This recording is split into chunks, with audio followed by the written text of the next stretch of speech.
portfolio of our good deeds before we no longer can, and to remember our deaths before it's too late. At the time of the Abbasid Caliph Harun al-Abbasi, one of his ministers, maybe even his prime minister, wanted to build a monumental mosque. And so he engaged in this project and he spent his money. And when the project came to fruition and the prime minister came to do final inspections and set things in motion for the inauguration the following day or the next few days, he went for the visit when all of a sudden a man passed by. His name was Bahlul bin Amir, the one who we know as Bahlul Dana.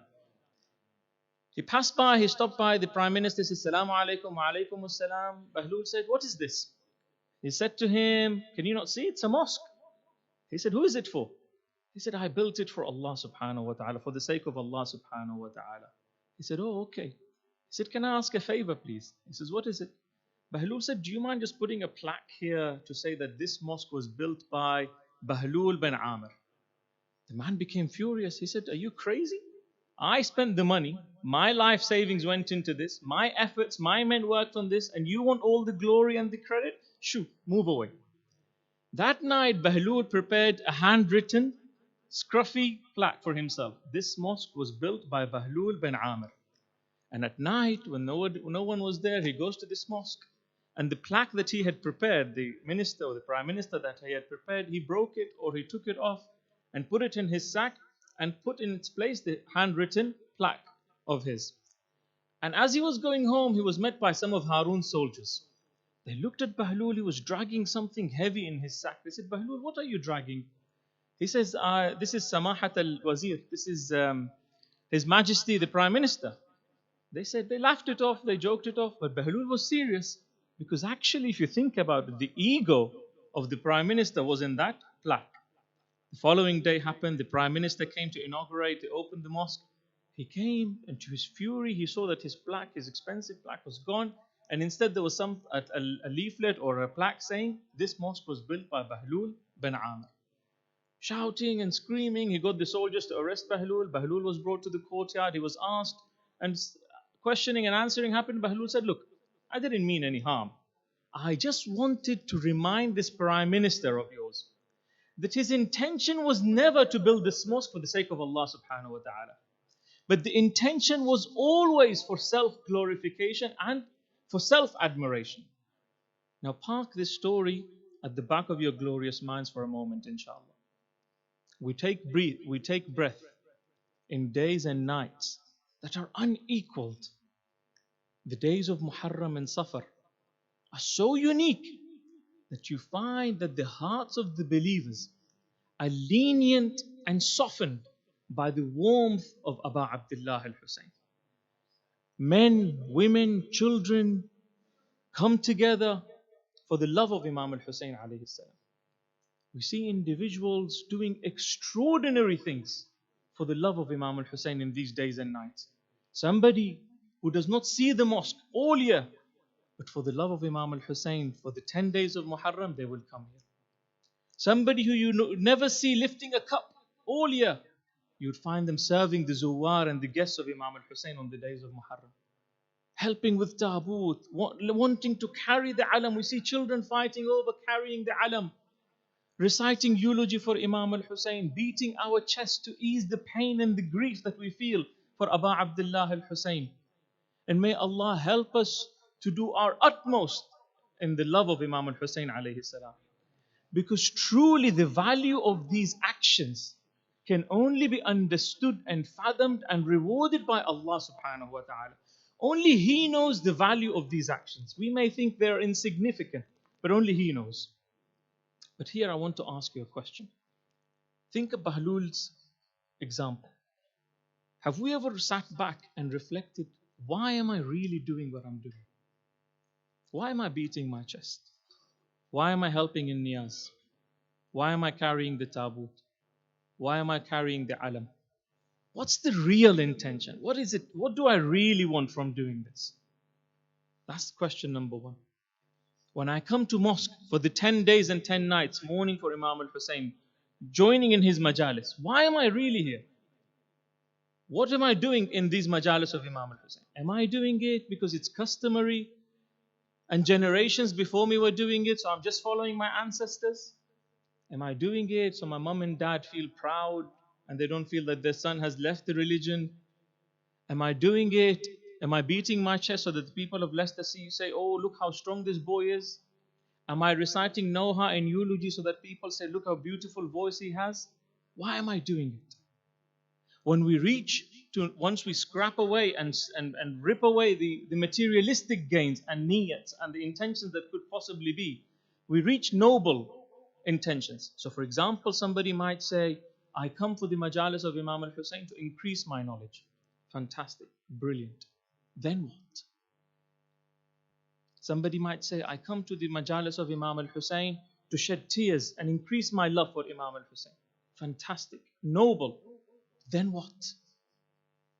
Somebody might say, I come for the majalis of Imam al-Husayn and the most noble of all niyat. All the noble niyat, all these are good intentions. But then what? And then the most noble of all intentions that could be, I come to the majalis of Imam al-Husayn to pay my respects and give my condolences to the Lady of Light, Fatima az-Zahra alayha salam. Allahumma salli ala Muhammad.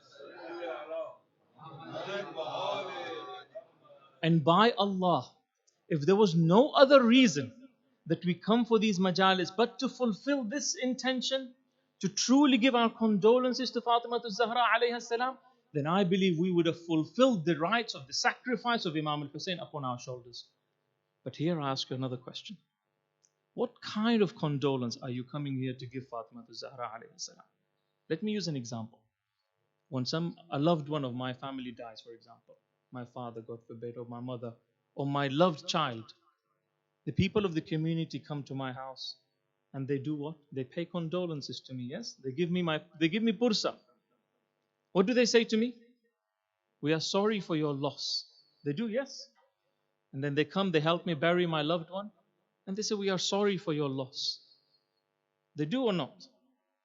Then what do they do? Once you've said to somebody, I'm really sorry for your loss, you helped him bury his dad, then what do? They carry on with their lives. They return back home and they carry on with their lives as if nothing has happened. Is that the kind of relationship that we were supposed to have with Imam al-Husayn alayhi salam? That, oh Imam, I will come for 10 days and 10 nights in your love. I will shed a few tears, I will beat my chest a little bit in your grief, and then I'll go back home as if nothing has changed, nothing has happened. Is that the kind of condolence that we are giving to Fatima az-Zahra alayhi salam? When your loved one dies, you've just buried your father or your mother or your son, young son, and everybody says to you, I'm sorry for your loss. Have you ever reflected back, do I ever say to myself, I'm sorry for my own loss? Why?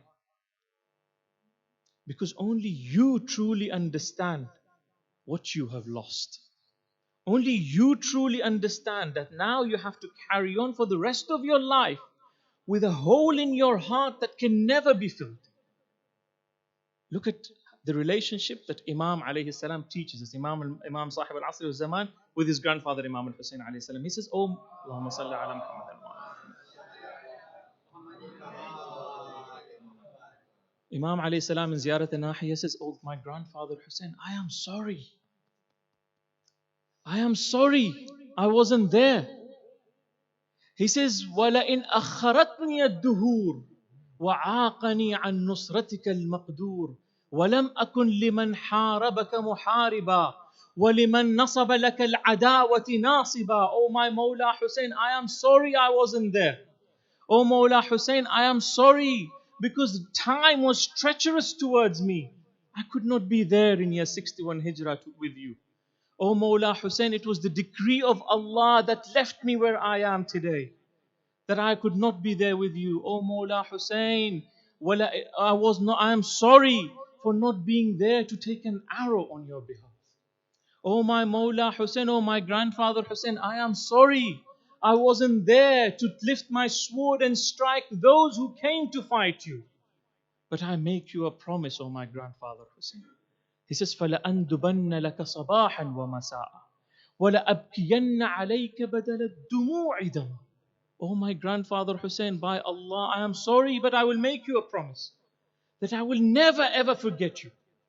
Day and night I will remember you. I will cry tears of blood in your pain. Meaning what? Imam is saying, I will sacrifice my comfort, but I will remember you, O Husayn. I will exhaust myself, but you will remain alive in my heart, O Husayn ibn Ali, for the rest of your life. This is the type of grief. This is the type of condolence that we should be offering to Fatima Zahra alayhi salam. I can see tears in some of your eyes. May Allah reward you. What can I say about those eyes that become tearful for Abu Abdullah al-Husayn? Imam al-Sadiq alayhi salam, Muawiyah bin Wahab, Allahumma salli ala Muhammadin wa ala Muhammad. Muawiyah bin Wahab says, I heard my Mawla in his sujood reciting dua for the Zuwar of Imam al-Husayn alayhi salam. Amongst those duas was a line that Imam al-Sadiq alayhi salam says, Allahumma warham tilka al-uyun allati jarat dumu'uha rahmatan fina. Oh Allah, have mercy upon those eyes that shed tears in love, in compassion, being merciful towards us, oh Allah. Do we understand the value of these tears? But here again, I ask you another question. Why do you cry? Why do I come these 10 nights and cry for Imam al-Husayn? Am I sorry? Am I feeling pain for the violence and the barbaric way in which my Mawla and his companions and his children were butchered mercilessly on the plains of Karbala? Is it the violence only that's driving these tears? If that's the case, then you have all seen the news around the world. There are much more violent and barbaric things happening around the world. Look what ISIS did. They would storm into people's homes, usurp their rights, their wealth, they would rape their women, burn their children. Is it just violence that drives my tears for Imam al-Husayn? Someone might say, no, I have much more noble intentions with these tears. Someone might say, I cry for Imam al-Husayn because of the rewards that Allah has promised me. Allah has promised rewards that cannot be enumerated and understood by you and I. For the one who sheds a tear for Imam al-Husayn alayhi salam.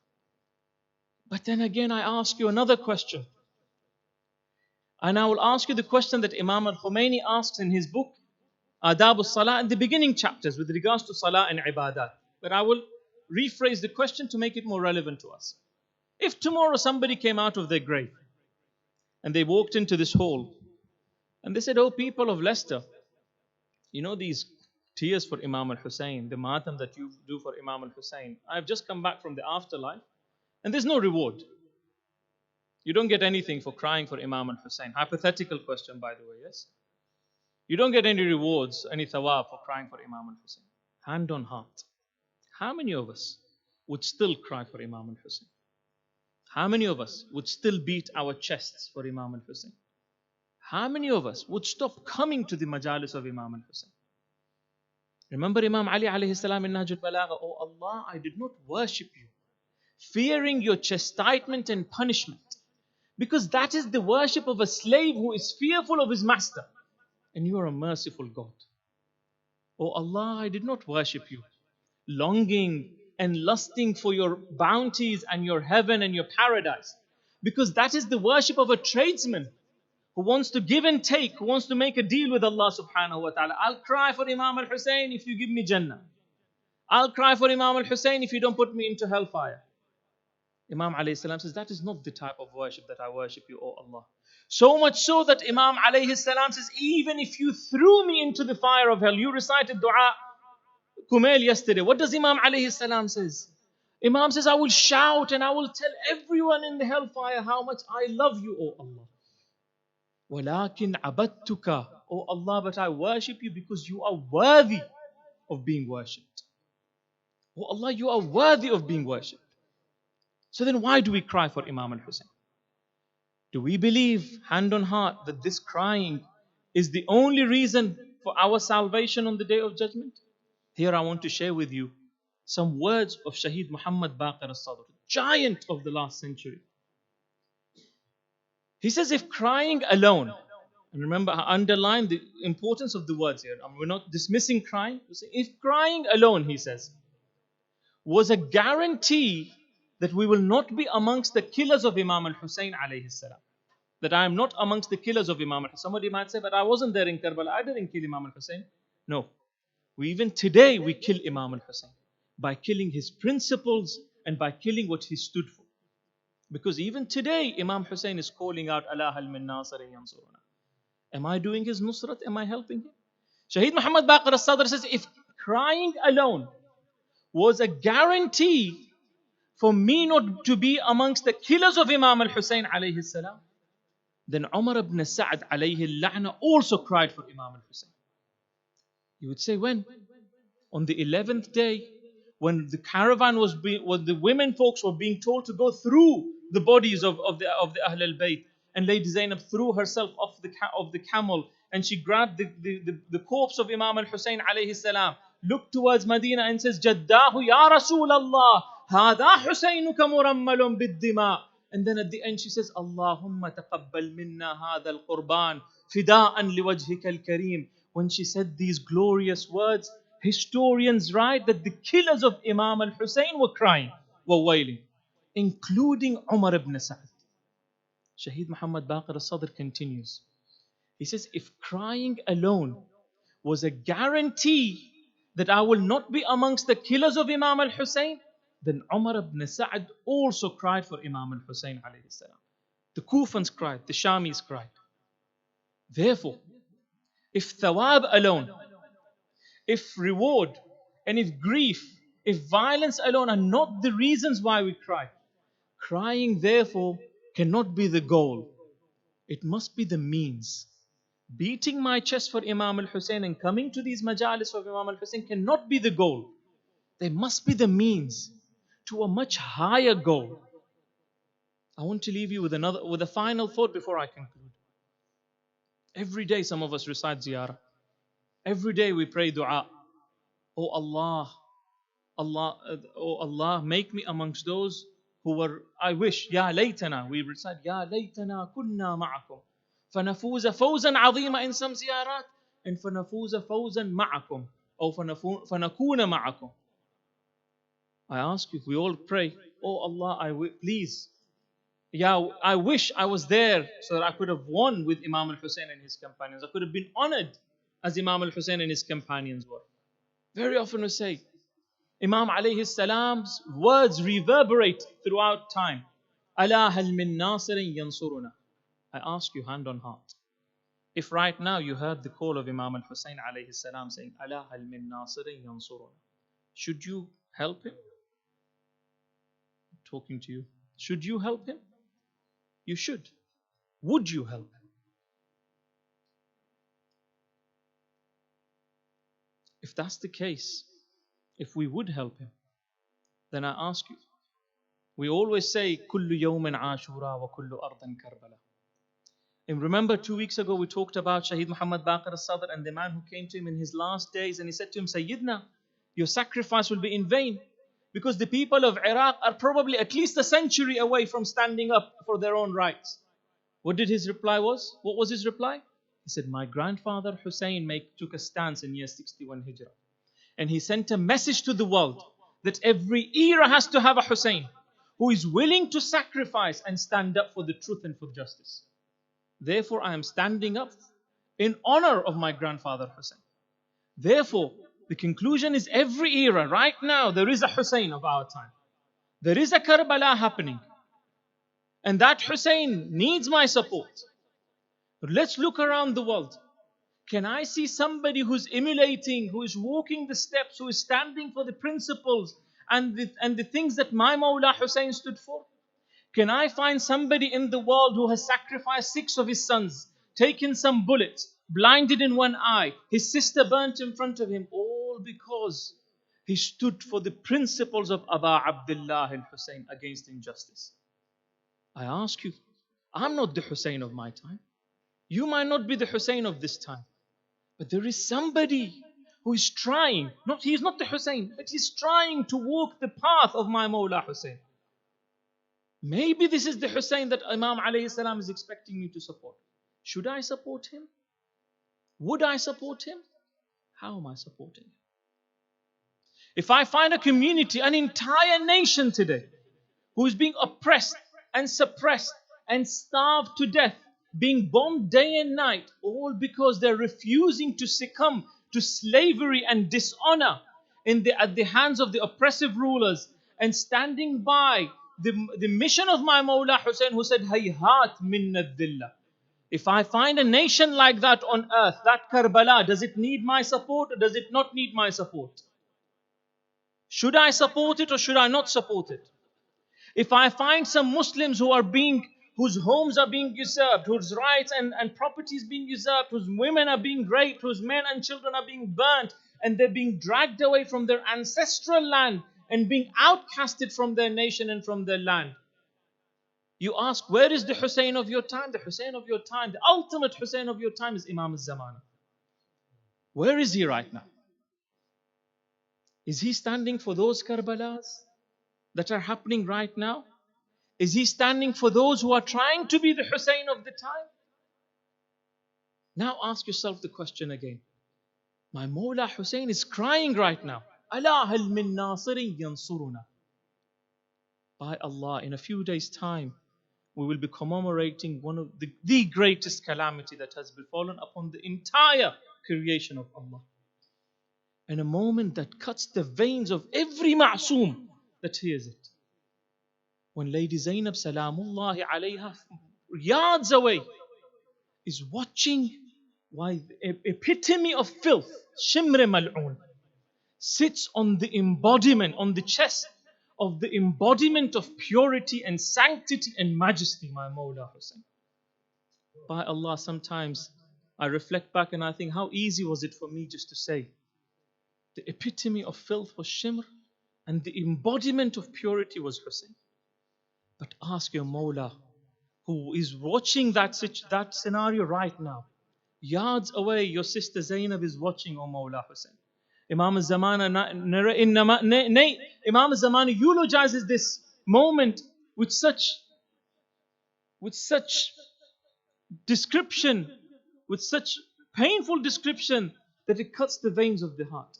He says, oh my grandfather Husayn, I remember that moment when your sister Zainab was feet away from you.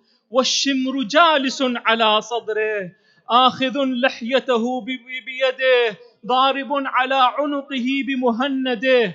Oh Mawla Husayn, I remember the time when the filth Shimr was sitting on your chest, holding your holy beard with his hands. And the traditions say he struck the neck of Imam al-Husayn 12 times, but he could not cut it.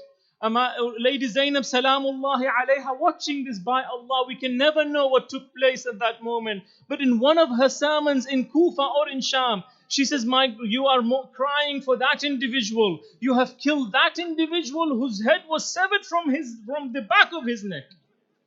A man entered to one of our mujtahids and he says, I want to ask you a question. He says, we always hear that Shimr sat on the chest of Imam al-Husayn. How is it then that Lady Zainab and Imam Zainul Abidin are saying that his head was severed from the back? He said, because when Shimr was striking on the neck of Imam al-Husayn, Imam looked at him and he says, woe be unto you, O Shimr, do you think you can sever that place which Rasulullah used to kiss?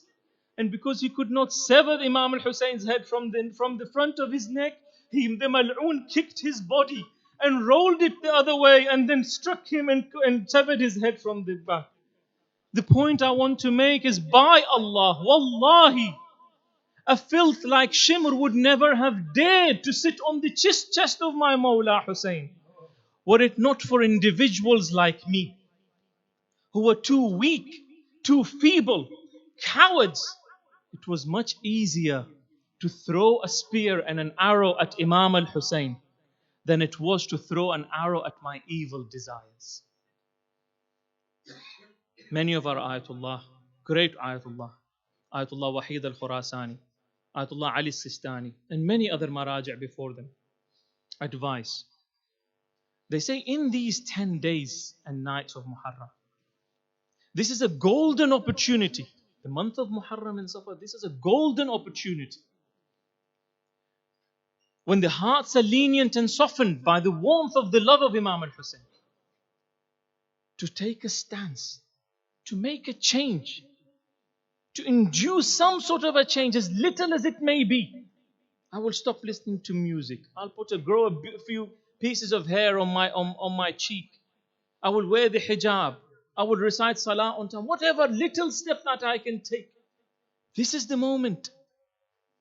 It will be devastating for the 10 days of Muharram to pass. And there's not many nights left. For the month of Muharram to pass. And we leave this month unchanged. Not an iota worth of difference in our hearts and in our characters. That would be a travesty. Because that would be sending a message to Imam al-Husayn. No different to the arrow that Harmala fired at the chest of Imam al-Husayn in his final moments. No different to that. It would be sending a message to Imam al-Husayn that, oh Imam, your sacrifice was in vain. I'm no different. 10 days on, a month on, 2 months and 10 days on, I'm no different. That would be a travesty. I'm not trying to patronize you by asking lots of rhetorical questions. But I feel it's my duty. If we don't take advantage of these 10 days and 10 nights to induce a change, to help, to use the calamity of Imam al-Husayn as a catalyst to propel us forward towards Allah subhanahu wa ta'ala, to a better version of me, closer to my Imam, then I do not know what the purpose of these 10 days is. I really do not know. Now, perfect way of doing it is to examine the intention. Remember Bahlul's story right at the beginning? Let's look at our intention. Why am I doing it? Sometimes my intention will be muddled up. I recite eulogy for Imam al-Husayn because I want to honor Imam al-Husayn. I want people to cry.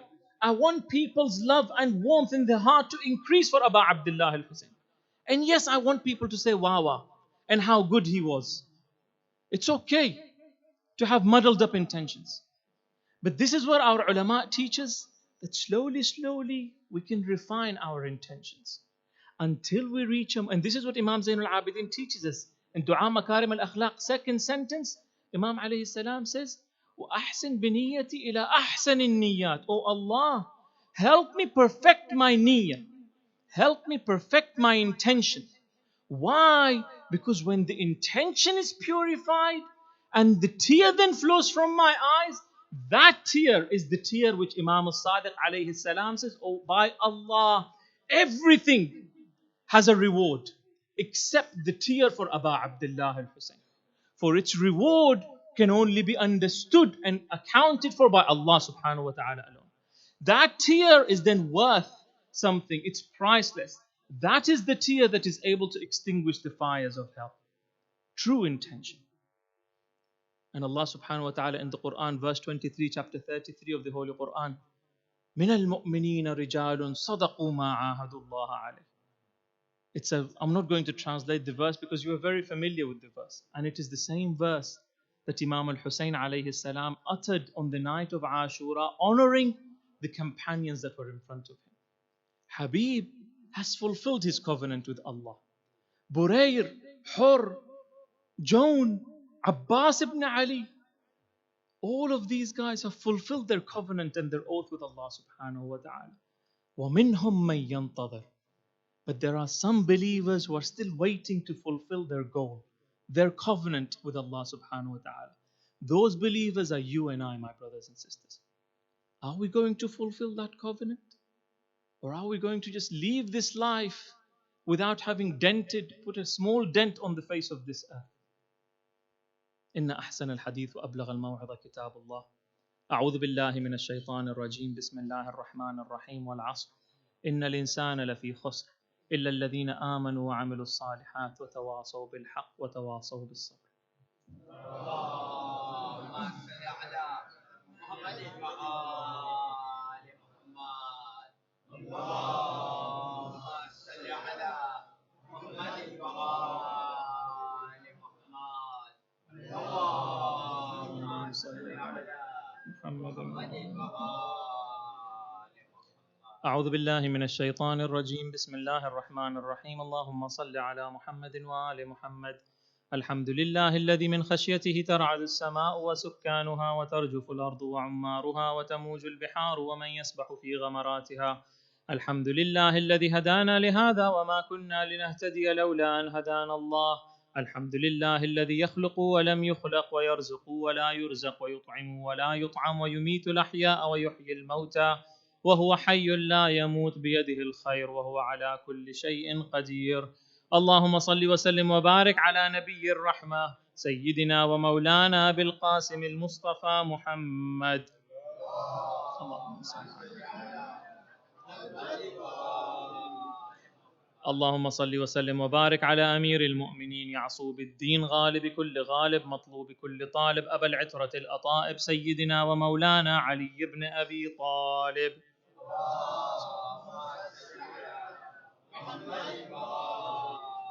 اللهم صل وسلم وبارك على الصديقة الطاهرة بضعة طه وياسين أم الأئمة سيدتنا ومولاتنا فاطمة بنت رسول الله.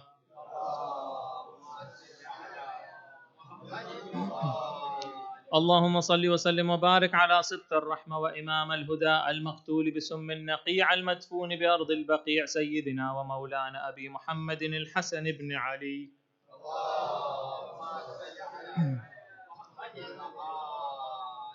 اللهم صل وسلم وبارك على صدق الرحمة وإمام الهدى المنحور عطشانا بلا خطأ المدفون بأرض كربلاء سيدنا ومولانا أبي عبد الله الحسين بن علي.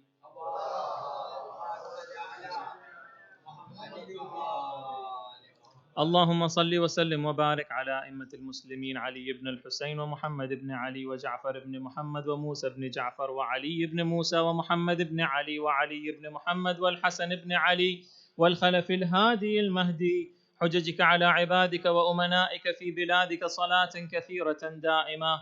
اللهم وصل على ولي أمرك القائم المؤمل والعدل المنتظر وحفه بملائكتك المقربين وأيده بروح القدس يا رب العالمين.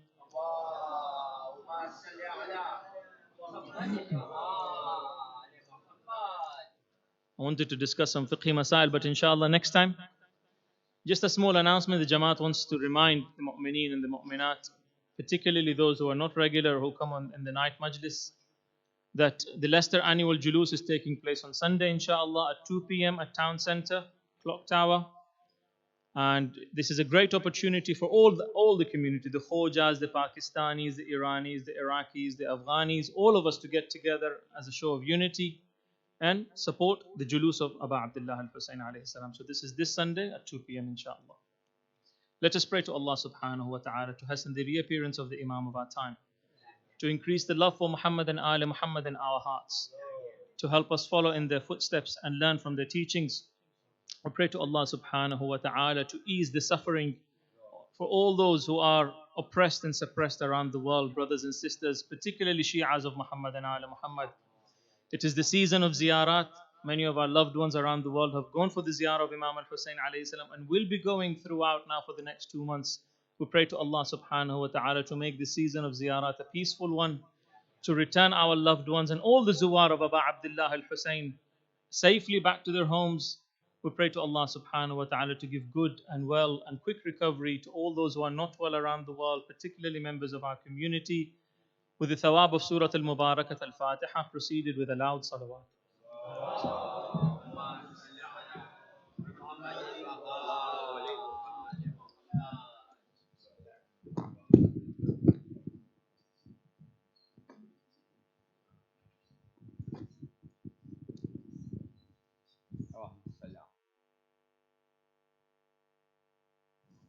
أعوذ بالله من الشيطان الرجيم. بسم الله الرحمن الرحيم. اللهم صل على محمد وآل محمد. الله أكبر الله أكبر. أشهد أن لا إله إلا الله. أشهد أن لا إله إلا الله. أشهد أن محمدا رسول الله. أشهد أن محمدا رسول الله. أشهد أن أمير المؤمنين وإمام المتقين عليا ولي الله. أشهد أن أمير المؤمنين وإمام المتقين عليا حجة الله. حي على الصلاة، حي على الصلاة، حي على الفلاح، حي على الفلاح، حي على خير العمل، حي على خير العمل. قد قامت الصلاة، قد قامت الصلاة. الله أكبر، الله أكبر، لا إله إلا الله.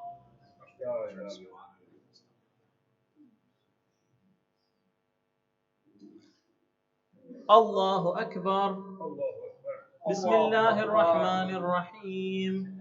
الحمد لله رب العالمين، الرحمن الرحيم، مالك يوم الدين، إياك نعبد وإياك نستعين، اهدنا الصراط المستقيم، صراط الذين أنعمت عليهم غير المغضوب عليهم ولا الضالين.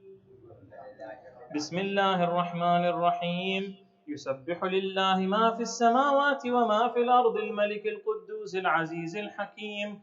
هو الذي بعث في الأميين رسولا منهم يتلو عليهم آياته ويزكيهم ويعلمهم الكتاب والحكمة وإن كانوا من قبل لفي ضلال مبين، وآخرين منهم لما يلحقوا بهم، وهو العزيز الحكيم.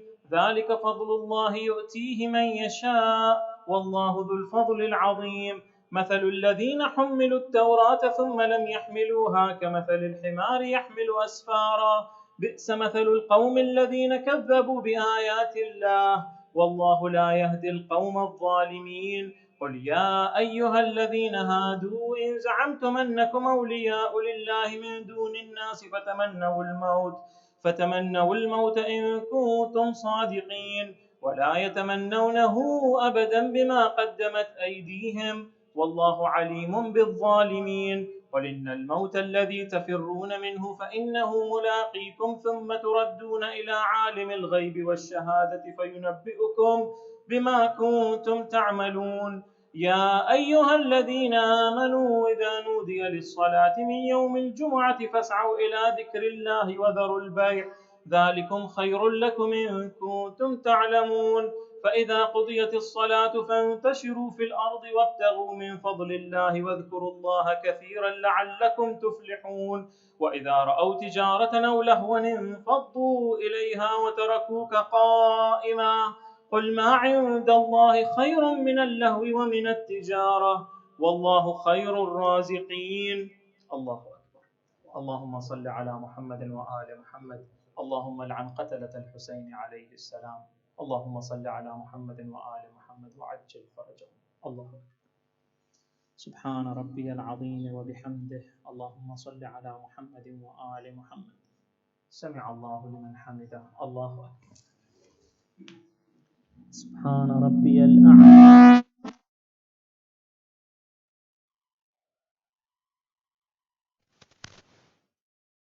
الله ربي وأتوب إليه. الله أكبر. سبحان ربي الأعلى.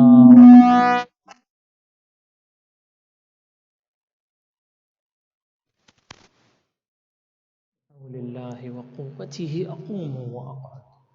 بسم الله الرحمن الرحيم. الحمد لله رب العالمين، الرحمن الرحيم، مالك يوم الدين، إياك نعبد وإياك نستعين، اهدنا الصراط المستقيم، صراط الذين أنعمت عليهم غير المغضوب عليهم ولا الضالين. بسم الله الرحمن الرحيم. قل هو الله أحد الله الصمد لم يلد ولم يولد ولم يكن له كفوا أحد. كذلك الله ربي. الله أكبر. سبحان ربي العظيم وبحمده. اللهم صل على محمد وآل محمد. سمع الله لمن حمده. الله أكبر. اللهم صل على محمد وآل محمد. اللهم لعن قتلة الحسين